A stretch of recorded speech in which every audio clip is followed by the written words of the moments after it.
So, kumusta naman po ang ating naging session o yung pagninilay-nilay ninyo tungkol sa inyong sarili? Sa inyong palagay ay pinakamaganda ninyong katangian at yung naman na ayaw ninyo sa sarili ninyo na gusto ninyong pag-uhin. So, yan po ang ating personalidad o ang ating pagkatao, yung kabuuan, ano? So, ano nga ba itong personality? Ika nga, tingnan nga natin kung ano itong personality na to. So, sa ating nga po, ang personality o yung ating katauhan, yung ating tatak, no? Yan ay yung ating mga personal na katangian bilang tao. At pag-uugali ng isang individual, no? Kung paano tayo nakikipagtalastasan o paano tayo nakiki-interact sa ating kapaligiran, paano tayo nakikilahok. Ito ang kabuuan ng ating mga katangian with na bumubuo sa iyo, sa akin, at sa ating lahat. Yan ang ating personality. So, paano natin dinidescribe ang isang tao, di ba? Halimbawa, o tatanungin mo, uy, kumusta na ba si presidente natin? Ano ba ang pagkakakilala mo sa kanya?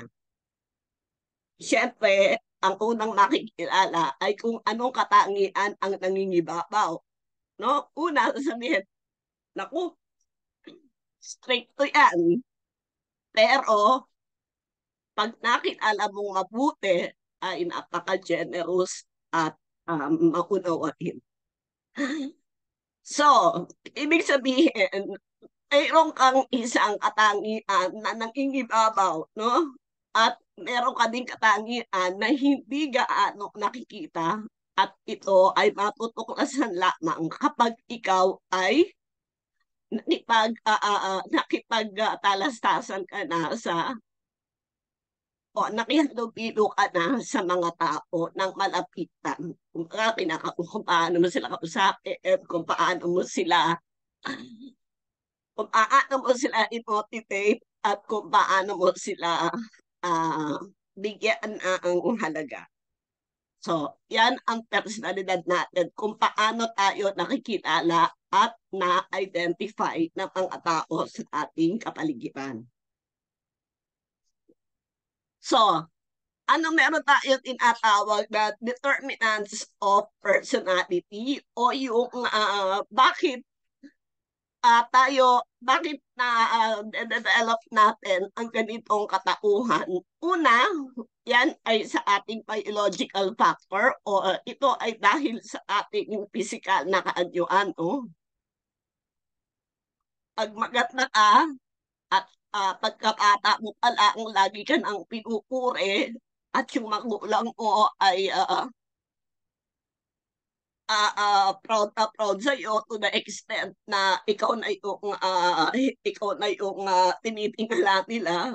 So, lumalaki ka ang diba? Yan ang personality naman ako. Yung babae yan, maganda yan, pero napakayabang at akala mo siya na lang ang maganda sa balat ng lupa.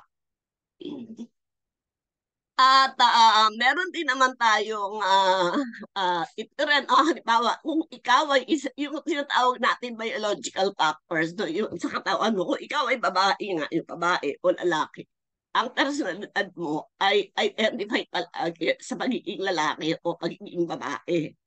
Kaya nga, kapag ikaw ay lalaki at kumilos ka na parang babae, ay out ka or kailangan ay unawain ka o kailangan ay itago mo, no? At meron din naman tayo sa kultura, halimbawa kung ikaw ay Muslim o isang katutubo, merong mga stereotypes o eto na yung impression na nauunang buuin tungkol sa iyo dahil ikaw ay Muslim, dahil ikaw ay Bisaya, dahil ikaw ay Tagalog, at kung ano ang pinagmuran mong kultura. Halimbawa, meron tayong mga stereotypes, no? Ang Tagalog, mayayabang. Ang mga Bisaya, walang alam. Ang mga Muslim, matatapang at walang katwiran. So, ito yung mga personalidad na nabubuo sa kanila dahil sa kanilang kultura at pinagmulan, no? At kung ikaw ay amaan, no, may kaya ka sa buhay, ah, hindi ka madaling lapitan. At kung ikaw naman ay mahirap, ay wala kang kwenta. Yan yung mga kultura, no, na dinadaanan natin. At kung ikaw ay may kapansanan, kawawa ka. At kung ikaw ay nakatira sa mundo, sigurado hindi mo alam ang mga bagay-bagay dito sa bayan. So, yun yung mga determine yung mga stereotypes, no, at ano ang personalidad mo na nabubuo dahil dyan. Kapag kultura, syempre, hahawakan mo ang mga practices and beliefs ng iyong pinagpulang lahi, no? At pag sinabi ang tatay mo o ng iyong papa na hindi ka pwedeng mag-asawa ng mahirap, hindi ka mag-aasawa ng mahirap. Dapat mayaman din ang mapapag-asawa mo pag mayaman ka. Meron din sa family factor o pampamilya, no? Sa pamilya, kapag kayo ay mahirap, ang personalidad na nabubuo sa iyo ay nagiging masipag ka o nagiging bitter ka dahil naging mahirap ka. Kaya ikaw ay maaaring maging masipag o maaaring maging desperado sa buhay mo, wala kang pag-asa. Yan ang personalidad na pinoportray mo dahil mahiyain ka, dahil galing ka sa mahirap na pamilya. O nagpapakita ka ng kasipagan dahil gusto mo na umangat ka sa buhay. Kaya ang description ng personality mo ay maaaring ikaw ay masipag, masikap. Oo, pakatulan kahit anong trabaho, basta kumain lang. So, yun yung mga magkaibang aspeto na pagiging isang mahirap dahil galing ka sa mahirap na pamilya. Pero usually, marami tayong pinoportray sa atin na maraming mga tao na galing sa mahirap na pamilya ang nagtatagumpay. Bakit? Dahil gusto nilang takasan ang kahirapan, di ba? At sila ay umunlad dahil ang pagiging mahirap nila ay ginawa nilang inspirasyon para sila ay magtagumpay dahil sila ay naging masipag, masikap at magaling makisama. At naman to social factor, yung nakatayuan mo sa lipunan, ikaw ay anak ng mayor, ikaw ay anak ni senador, o ikaw ay isang sosyal na pamilya, o isa kang doktor, at iba bang katayuan sa lipunan na no, na ito ay magbibigay sa iyo ng kapag inaabot mo ang kalagayan sa lipunan ay maaaring mag-iba ang iyong personalidad. Halimbawa, kung ikaw ay naging mayor ka, syempre, iba na ang katayuan mo at iba na ang ipapakita mong personalidad. Maaaring lamunin ka ng sistema ng sistema ang politika at nakalimutan mo na ikaw ay nandyan upang maglingkod. At gayon din, yung situational factor o yung bunga ng isang kalagayan. Halimbawa, dahil ikaw ay nagkaroon ng kapansanan na iba ang iyong pagkatao, no? Kailangan ikaw ay maka-adjust sa iyong pagiging isang may kapansanan o maaaring ikaw ay kung ikaw ay isang mahirap na naging mayaman, mag-a-adjust ka rin sa iyong katayuan, kalagayan. So, minsan nga marami nagsasabi, hindi naman dating ganyan yan bakit dati mapagpakumbaba ang tao na yan, pero ngayon hindi mo na makausap. Mula nang siya ay magkaroon ng kapansanan o mula nang siya ay napunta sa kanyang kalagayan. Halimbawa rin yung kung lumaki ka sa hirap at lumaki ka rin sa nalagay ka sa isang sitwasyon na hindi mo inaasahan, may iba rin ang iyong personalidad. Na dati ikaw ay madaling lapitan, pero ngayon dahil nandiyan ka na sa ganyang sitwasyon, iba na ang ipinapakita mong ugali o pagkatao. So, ayan yung mga dahilan o kung bakit ang personalidad ng isang tao ay maaaring mabago o maaaring hindi natin maintindihan dahil na halimbawa yung kaklase mo nung araw nakita mo napakamahiyain tapos ngayon nakita mo ay isa na siyang katagumpay na businessman ay hindi mo na makita yung kaklase mo na mahiyain. Pagkos ang nakikita mo ay isang kaklase mo ngayon na punong-puno ng tiwala sa sarili at masaya sa kanyang buhay. So, ano ang ibig sabihin niya? Maaaring magbago ang ating pagkatao at maaari nating maabot ang positive na pagbabago, positibong pagbabago para sa ating pagkatao. Yan, no? So, tingnan natin ang kabuuan ng ating ng personality development. Kasi kailangan tayo ay magkaroon ng pagpapaunlad ng ating katauhan, lalo na kung tayo ay magiging trainer tayo, magpapakita tayo ng mga magagandang halimbawa. Dapat ngayon pa lang ay tuklasin na natin ang ating sarili. No? Tuklasin ang sarili, paunlarin ang sarili. Sa self-discovery, ano ang dapat mong matuklasan? Kailangan matuklasan mo sa iyong sarili ano ang strength mo, ano ang iyong kahinaan, o sino ang kahinaan mo at sino ang nagbibigay sa iyo ng lakas. At kailangan kapag natuklasan mo kung saan ka magaling o kung ano ang maaari mong ibahagi, ay kailangan ito ay pag-aralan mo at magkaroon ka ng self-mastery. Halimbawa,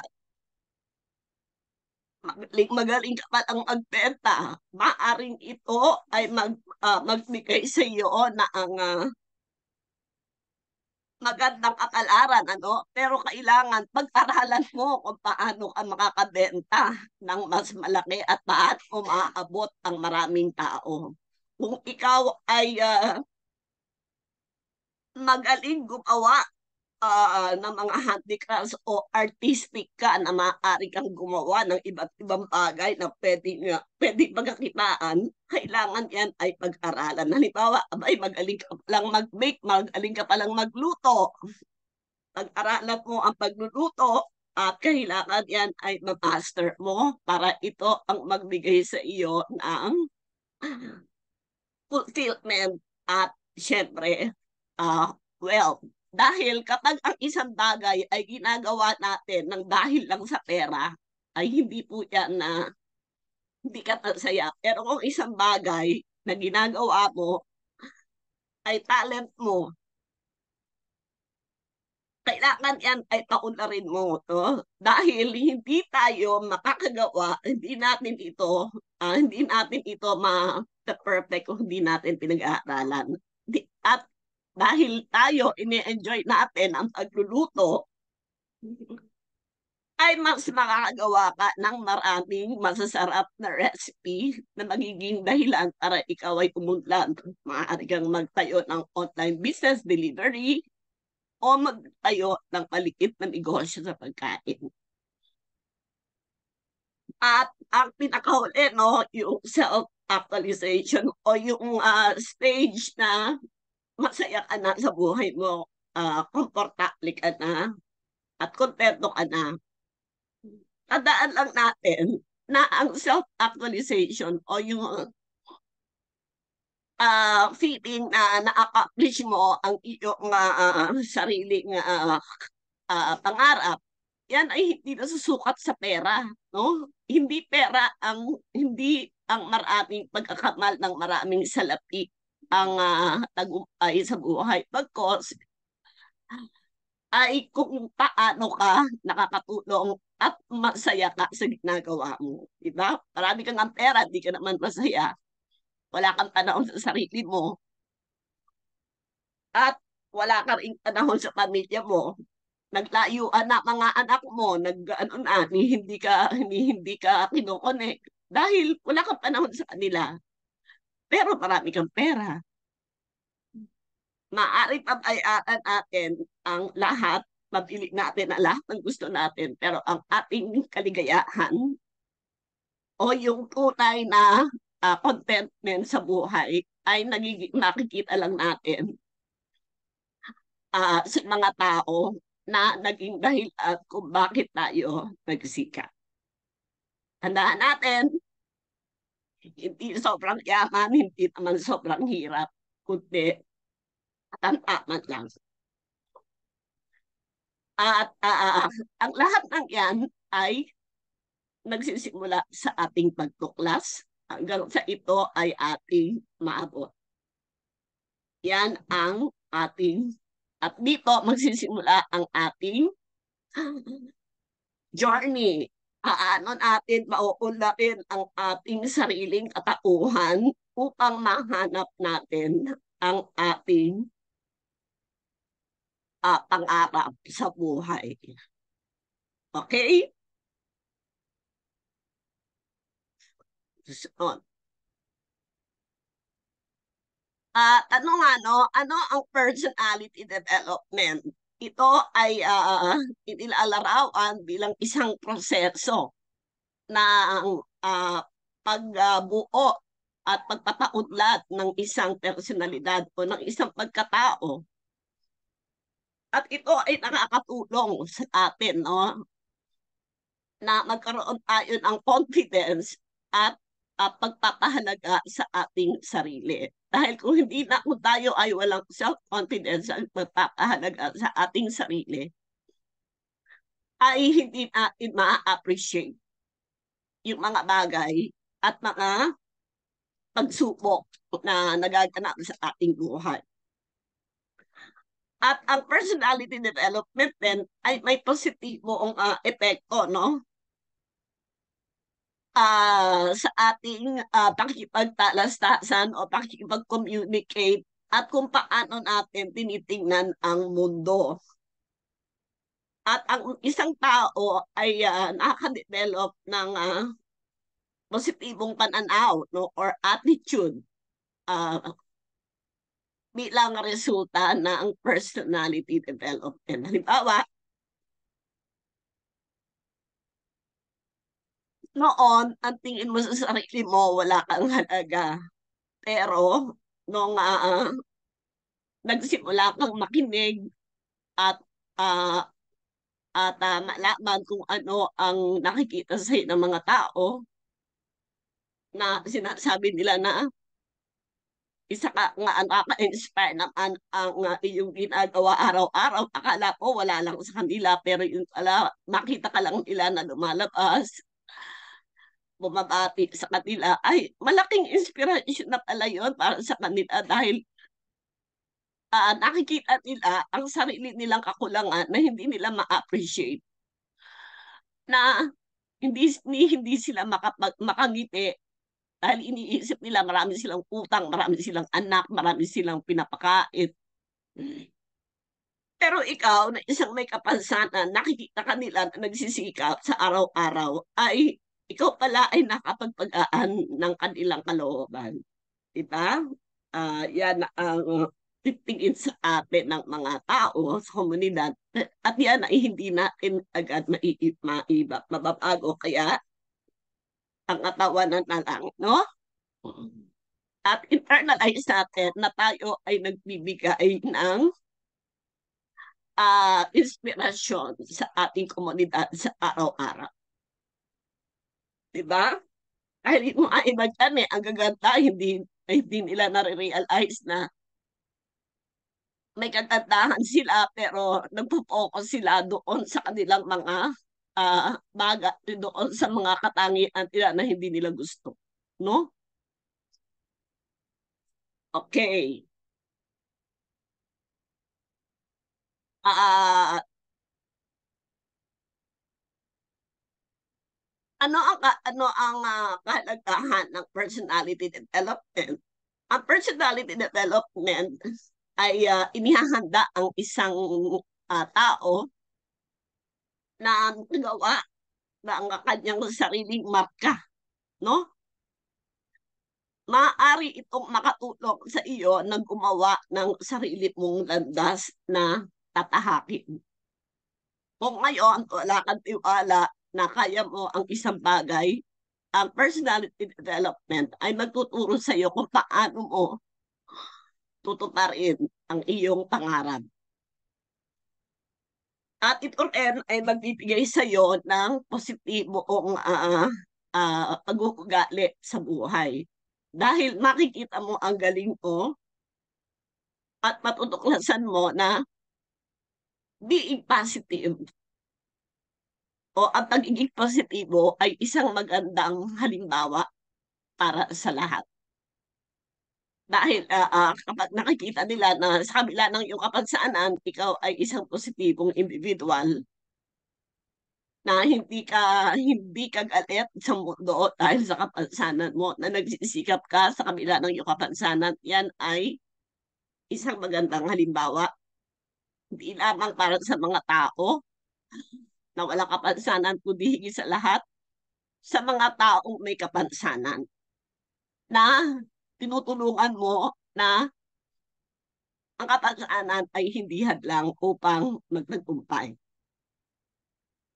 Ito rin ay nagbibigay sa isang tao ng positibong katangian tulad ng punctuality o maging maagap ka kapag ikaw ay kapag kayo ay may meeting, no? Dapat on time, 2 minutes, kahit 2 minutes before time, doon ka na. Gandang halimbawa yan.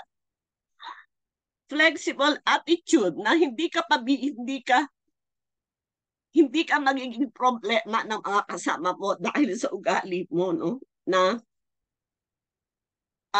sila pa ang aninimbang sa'yo, ikaw isa ka lang, pwede ka namang itapon, di ba? Pero binibigyan ka nila ng halaga, kaya dapat bigyan ko rin sila ng halaga at maging flexible ka, o kailangan ay matuto kang makisa. Willingness to learn, yung kagustuhan mo na matuto. Dapat ito ay binibigyan mo ng halaga, no? Na kapag ikaw ay tinuturuan, ay kailangan i-appreciate mo at hanapin mo ang kahalagahan ng pag-aaral. Friendly nature, yung pagiging, dahil tiwala ka sa sarili mo, ay magkakaroon ka ng maraming kaibigan, di ba? At pag lagi kang nakikita, dati lagi kang nakasimangot at hindi ka man lang, hindi ka makatingin ng diretso sa mata ng mga tao, ay makikita na nila na ikaw pala ay maaari kang maging isang tunay na kaibigan o maaari nga magbigay ng payo, at dito rin makikita ang iyong kagustuhan na makatulong sa iba. ang personality development ay tutulong sa iyo na na makabuo ka ng isang impressive personality o yung kahangahangang katangian na maaaring mag-stand out ka o madali kang may identify. Madali kang makilala at angat ka sa iba. Di ba? Maganda yun. Na nakikita nila ang katangian mo dahil ikaw ay tao na may pagpapahalaga sa sarili, may pagpapahalaga sa kapwa, at marunong tumupad sa pangako. Okay, so mamaya i-discuss naman natin yung karakter, no? At ngayon, mag-isip ka, mag-isip tayo, ano ang personalidad na gusto mong i-develop? Ano ang ugali mo na gusto mong tanggalin o hindi naman tanggalin, kundi ano ang ugali mo na gusto mong mabago? Konting isip lang, no? At isulat mo sa notebook mo kung ano yan. So, 5-minute break.